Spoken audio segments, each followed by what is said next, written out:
मैं समझता हूँ कि आपने इन बातों को इन दिनों में अच्छे से समझ लिया होगा कि भावना योग कोई धार्मिक क्रिया मात्र नहीं है, ये हमारे समग्र जीवन के रूपांतरण का विज्ञान है। इसके बल पर हम अपने जीवन में आमूल चूल परिवर्तन कर सकते हैं, अपने शारीरिक, मानसिक और चैतसिक स्वास्थ्य को ठीक करते हुए अपनी आध्यात्मिक उन्नति के अधिकारी भी बन सकते हैं। ये सत्य है कि अपनी आंतरिक पवित्रता हम तभी घटित कर पाएंगे जब हम अपने अंदर के दोषों, दुर्बलताओं, दुर्गुणों और विकारों को दूर करेंगे। हमारे अंदर जो दोष है, दुर्बलता है, दुर्गुण है या विकार है, ये सब हमारे जन्म जन्मांतरों के संस्कारवश हमारे साथ जुड़े हैं। इनको जन्म देने में कर्म भी एक कारण है जो हमारे संस्कारों का सजग है, और वातावरण भी एक कारण है जिसके कारण ये बलवती बनते हैं, बलवान बनते हैं। तो इन सबको अगर हमें व्यवस्थित करना है तो इन सब की शुद्धि का एकमात्र रास्ता है भावना योग। भावना योग यानी वह प्रक्रिया ओम जो आत्मा को परमात्मा बनाती है, आत्मा को मोक्ष पथ में अग्रसर करती है। अभी आप लोगों ने भावना योग के संदर्भ में 2 चिकित्सकों के माध्यम से इसकी वैज्ञानिक अवधारणाओं को समझा।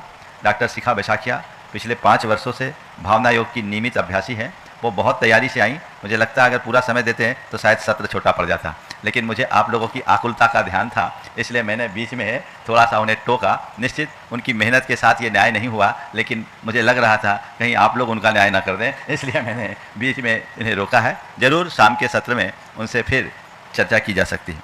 भावना योग का अपना एक विज्ञान है। डॉक्टर जकारिया साहब ने जो अभी प्रतिक्रमण के वैज्ञानिक आधार की बात आप सबसे की, उन्होंने कहा महाराज जी ने लिखा है, शब्द हमने दिए, भाव तो इन्हीं लोगों से लिया। मैं विज्ञान का छात्र नहीं हूँ, पर वैज्ञानिकों के साथ रहता हूँ। मेरे साथ जब भी कोई प्रबुद्ध व्यक्ति आता है, वो जिस भी क्षेत्र का है, जिस भी विधा का है, मैं उनसे बात करता हूँ और उसकी जानकारी को गहराई में उतारता हूँ और शब्द में पिरोने की कोशिश पर करता हूँ। मैंने वही काम किया है और मैं चाहता तो खुद भी बोल सकता था, लेकिन मुझे लगा कि ये बात चूँकि विज्ञान की है तो किसी वैज्ञानिक के मुख से ही ज़्यादा अच्छी लगेगी। और मैंने आते ही डॉक्टर साहब को कहा कि डॉक्टर साहब आज आपको इसे देखना है, और डॉक्टर साहब ने बहुत अच्छे तरीके से प्रस्तुत किया। बंधु, आप सबको इस बात का गर्व होना चाहिए कि प्रार्थना, प्रतिक्रमण, प्रत्याख्यान, सामायिक जैसे जो शब्द हैं, ये मूलतः प्रतिक्रमण, प्रत्याख्यान और सामायिक तो मूलतः जैन टर्मिनोलॉजी है। ये जैन दर्शन के ही शब्द हैं और ये जैन साधना का ही अंग है। पर आज इस बात को सुनकर मन बड़ा हर्षित होता है कि विज्ञान, आधुनिक विज्ञान, मनोविज्ञान, न्यूरोसाइंस, सब इन सब पर अपनी मान्यता रखने लगे हैं, अपनी सम्मति की मुहर लगा दिए हैं। ये हमारी एक ऐसी साधना प्रक्रिया है जिन्हें आत्मसात करके हम अपने जीवन का रूपांतरण कर सकते हैं। और ये आज से नहीं, सदियों से नहीं, अनादि से, जब से धर्म की परंपरा है तब से ये प्रक्रिया चलती आ रही है। और इन्हीं को आधार बनाकर प्रत्येक आत्म साधक ने अपनी आत्मा का शुद्धिकरण किया है। आज आप सबको ये बताना पड़ता है क्योंकि आज आप शास्त्र की भाषा पर कम श्रद्धा रखते हो। आपकी श्रद्धा शास्त्र की भाषा पर कम और विज्ञान की भाषा पर ज़्यादा है। मैं आपसे इतना कहूँगा, ये केवल बताया जा रहा है क्योंकि आपका रुझान विज्ञान की तरफ है, लेकिन यह अवधारणा हटा दो कि किसी बात पर अगर विज्ञान अपनी मुहर लगाता है तो वो सही है और नहीं लगाता तो वो गलत। विज्ञान तो हमारी बातों में अपनी सम्मति की मुहर देता है जहाँ तक उसकी पहुँच है। कोई ज़रूरी नहीं कि बहुत सारी बातों पर विज्ञान ने आज तक अपनी सम्मति नहीं दी, लेकिन वह हमारे जीवन व्यवहार में उपयोगी है, हम उसका लाभ लेते हैं और हम अपना काम करते हैं। वनस्पति में चेतना जगदीश चंद्र बसु के पहले भी थी कि नहीं थी? जगदीश चंद्र बसु ने क्या किया? जगदीश चंद्र बसु ने प्रूव किया कि वनस्पति सचेतन है, उसमें प्राण है।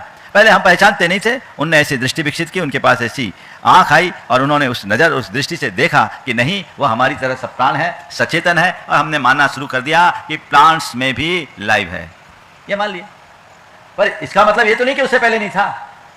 आज किसी बात को लेकर के विज्ञान ऐसा कहता है, ऐसा कहता है, ऐसा कहता है, ये पूरी वैज्ञानिक प्रक्रिया है, फिर आप उसकी धारणा बनाओ, यह आपके श्रद्धान की कमजोरी को दर्शाता है।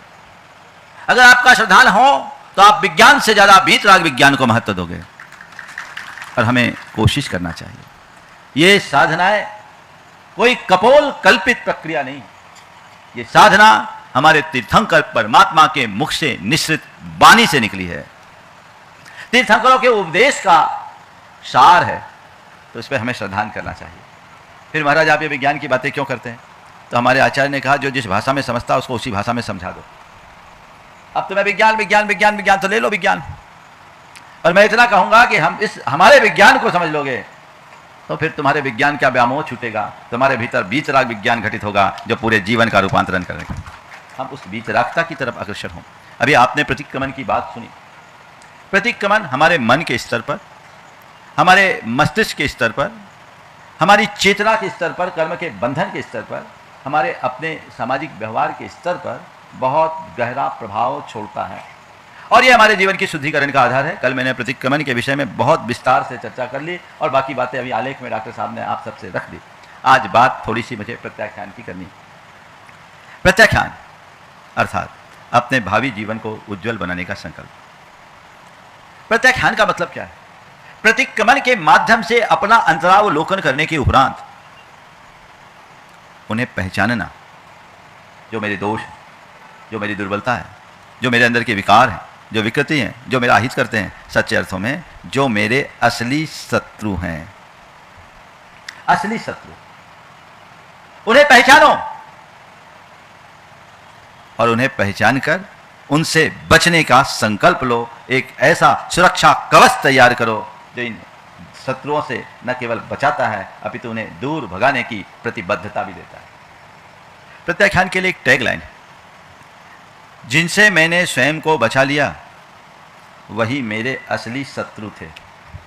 मैं दोहरा रहा हूं, जिनसे मैंने स्वयं को बचा लिया वही मेरे असली शत्रु थे। पर दुर्भाग्य कि आज तक मैंने अपने असली शत्रु को पहचाना ही नहीं। शत्रु को ही गले लगाया, जिसने कदम कदम पर मुझे नुकसान दिया, श्वास श्वास पर चोट पहुंचाया, जिनसे मेरी आत्मा का हनन हुआ, जिससे मेरी चेतना का पतन हुआ, जिससे मेरे भावों में विकृतियां आई और जिससे मेरे परिणाम दूषित हुए। मैंने उन्हें अपनाया। ज्यादातर लोगों को पता ही नहीं है कि मैं जो कर रहा हूं वो सही कर रहा हूं या गलत कर रहा हूं। तो पहले प्रतिक्रमण, अपना अंतरावलोकन करके देखो, ये डिफॉल्ट मेरे अंदर है। और अब है प्रत्याख्यान, भविष्य में उनसे, उनकी पुनरावृत्ति से बचने का संकल्प। संकल्प यदि दृढ़ और स्थिर होता है तो परिणाम आश्चर्यजनक होता है। यह केवल ये नहीं कि एक वर्जना है, यह जबरदस्ती का संकल्प नहीं, यह स्वयं के द्वारा उद्घोषित संकल्प है। जैसे रणांगण में कोई योद्धा जाता है तो कोई इसको धक्का मार के नहीं भेजता, और धक्का मारकर भेजा गया योद्धा तो हार कर आएगा, आ ही नहीं पाएगा। लेकिन कोई योद्धा, असली योद्धा होता है, रणांगण में जाता है तो स्व प्रेरणा से जाता है और एक टारगेट लेकर निकलता है कि मुझे विजयी होकर लौटना है, अपने शत्रुओं को परास्त करके आना है। यह उसका संकल्प होता है ना। ऐसे ही प्रत्याख्यान एक स्व प्रेरित संकल्प है जो हमें हमारे दोषों के उन्मूलन के लिए प्रतिबद्ध करता है। ये मेरे दोष है, ये मेरी दुर्बलता है, यही मेरे असली शत्रु हैं। मुझे इन्हें समाप्त करना है, मुझे इनसे मुक्त होना है। ये पलायन नहीं, मुक्ति का शंखनाद है। ये भागना नहीं, जागृति का अभियान है। ये जागने की प्रक्रिया है। हम जागे, ये मुझे ऐसा करना है, यही मेरा लक्ष्य और यही मेरा ध्येय है।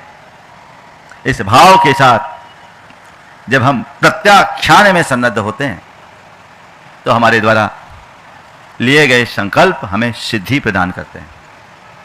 सूक्तकारों ने बहुत अच्छी बात लिखी, सर्व संकल्प वशात भवतिर लघुर भवतिर वा महान। हमारा संपूर्ण जीवन हमारे संकल्पों से चलता है। संकल्प ही हमारे जीवन को महान बनाता है तो संकल्प ही हमारे जीवन का पतन कराता है। मन में लिया गया एक शुभ संकल्प हमें सिद्धि के शिखर पर पहुंचा देता है तो मन में उत्पन्न एक दुष्ट संकल्प हमें रसातल में पहुंचा देता है। हम कैसा संकल्प लेते हैं? अगर अच्छा संकल्प है तो वादियों में भी गुलाब खिलाया जा सकता है।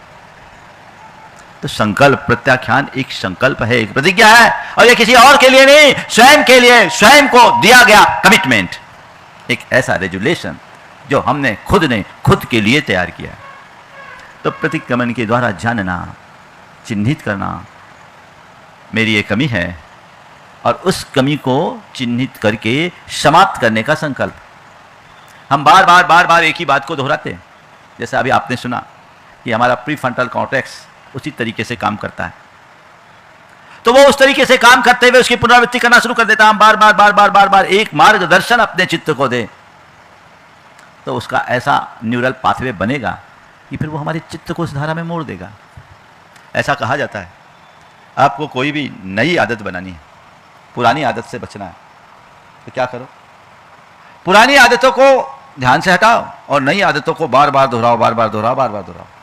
जैसे समझिए, एक रास्ता बना हुआ है, आप जिस रास्ते पे चलते आ रहे, जाते आ रहे, उस रास्ते पे चलना आसान है, बना बनाया रास्ता, आप सर पर चलोगे, पर वो रास्ता गलत डायरेक्शन में है, हमें पहुंचना कहीं, पहुंचा कहीं रहा है।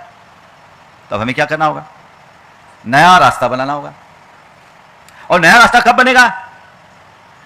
जब हम उस पर बार बार चलेंगे, बार बार चलेंगे, बार बार चलेंगे। यही विज्ञान है, मैं बहुत साधारण भाषा में बोल रहा हूं। एक न्यूरल पाथवे को हमें बनाना है, बार बार बार बार बार बार बार बार बार उसी को दोहराइए।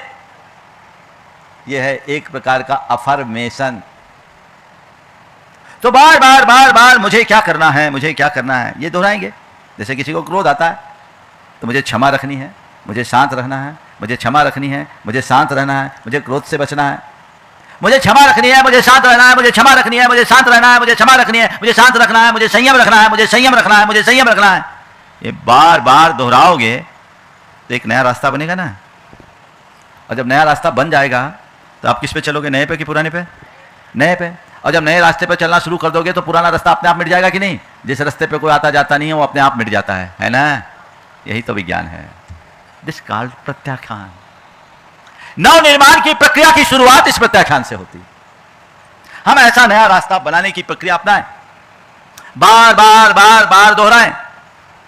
जब भावना योग में मूलतः 4 सूत्र में आप लोगों को दोहराने के लिए बोलता हूं, मुझे सहज रहना है, मुझे सहज रहना है, मुझे सहज रहना है, मुझे सहज रहना है, मुझे शांत रहना है, मुझे शांत रहना है, मुझे शांत रहना है, मुझे शांत रहना है, मुझे संयम रखना है, मुझे संयम रखना है, मुझे संयम रखना है, मुझे संयम रखना है, मुझे सकारात्मक रहना है, मुझे सकारात्मक रहना है, मुझे सकारात्मक रहना है, मुझे सकारात्मक रहना है। ज़्यादा चीज़ों की जरूरत ही नहीं है। बोलो इन 4 चीज़ों को तुमने अपने जीवन में घटित कर लिया तो कहीं किसी चीज़ की कमी बचेगी क्या? बोलो, कुछ और बचेगा? तुम शांत, सहज, संयमित और सकारात्मक बनने की क्षमता विकसित कर लिए तो तुम्हारे व्यक्तित्व में अपने आप निखार आएगा। प्रारंभिक चरण में यही इतना पर्याप्त है।